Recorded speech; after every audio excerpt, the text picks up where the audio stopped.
Olá, gente. Não generalize os evangélicos, é um campo muito diverso. Eu já fiz uma live com a Mônica Francisco, pastora, feminista, do movimento negro, de pegada popular. Ela representa muito mais essa beleza do campo evangélico vinculada ao bem comum, à defesa da justiça social com respeito à diversidade. E o vídeo de hoje é sobre isso, para mostrar, primeiro, que existe uma relação possível e saudável entre religião e política. Segundo, denunciar esses coronéis da fé, que aí sim, tem projeto de poder autoritário. E por fim, falar sobre a relação bela entre as pegadas de Jesus Cristo, o preto de Nazaré, com a promoção de um mundo justo, livre de toda forma de opressão. Vem com a gente!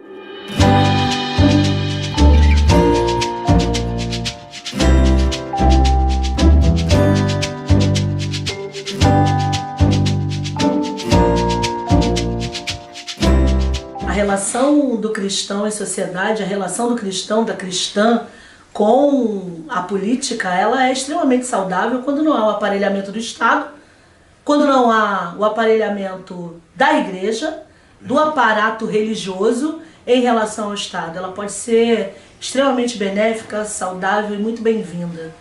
Agora, existe um exemplo terrível no Brasil, porque existe um segmento evangélico fundamentalista e extremista que não representa a totalidade da experiência evangélica, mas esse segmento tem poder político, tem poder midiático, televisivo e muito dinheiro. E esses coronéis da fé usam o parlamento, seja no âmbito municipal, estadual ou federal, para ser um obstáculo para a democracia, a luta pela justiça social. Eles impõem uma agenda de retrocesso. São muito apegados ao dogma, mas entendem quase nada de vida, de dignidade humana, de compromisso com quem está sofrendo. Nós temos que apresentar um contraponto, uma contranarrativa, dizer que esse povo aí não representa a totalidade dos cristãos e das cristãs e do povo evangélico. Tem que denunciar esses coronéis da fé. Não representam, têm uma grande visibilidade porque usam do aparato midiático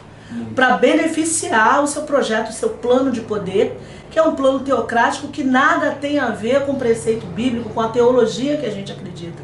Há muito mais evangélicos como nós, há muito mais evangélicos historicamente como nós, que lutam em defesa da justiça social, da inclusão de toda pessoa, de toda a sociedade humana na sua diversidade, com as suas culturas, com a sua cor, com as suas religiões, com a sua forma de amar.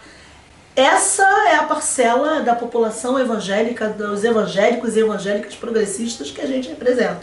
E essa é a nossa vocação. Afinal de contas, qual é a consequência política da afirmação amar o próximo como a nós mesmos? É uma consequência revolucionária, porque o amor acolhe, o amor inclui, o amor se revolta contra toda forma de opressão e de injustiça. Nós nos inspiramos nos passos de Jesus Cristo de Nazaré, que caminhou com os oprimidos, que venceu os preconceitos, que denunciou os poderosos e que acolheu as diferenças e abençoou a diversidade. Não existe teocracia, existe ditadura em nome de Deus. Gente que usa o nome de Deus para fazer a própria vontade, alimentar o seu ego e o seu desejo de poder. Mas tem, como a Mônica disse, muitas experiências que fogem a isso, de gente comprometida com as pegadas do Nazareno para promover o bem comum, acolher a diversidade e defender o povo que luta para sobreviver com dignidade. E é nessa pegada de anúncio, né, numa missão profética da igreja que segue os passos de Jesus, né, que segue a filosofia do Jesus preto, Amém. Do Jesus que chorava com os que choravam, que se alegrava com os que se alegravam, que se assentava com aqueles que mais necessitavam, com todos e todas. Como a Bíblia diz, a fé sem obras ela é morta. Amém. Então é isso, chorar com os que choram, se alegrar com aqueles que estão felizes, distribuir o amor e promover a justiça. Tem resistência evangélica por aí, nós somos apenas uma parte disso e temos alegria no coração.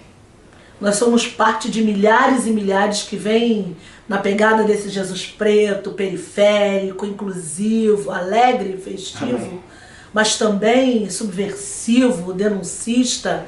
Tem milhares que vêm caminhando conosco. Historicamente, eu acho que é importante reafirmar isso, nessa luta contra os falsos profetas, os vendilhões do templo, os senhores aqueles que se pretendem senhores das almas alheias e que pretendem estabelecer um plano de poder que nada tem a ver com o plano de redenção, de amor, de inclusão e de prática solidária desse Jesus que a gente conhece muito bem.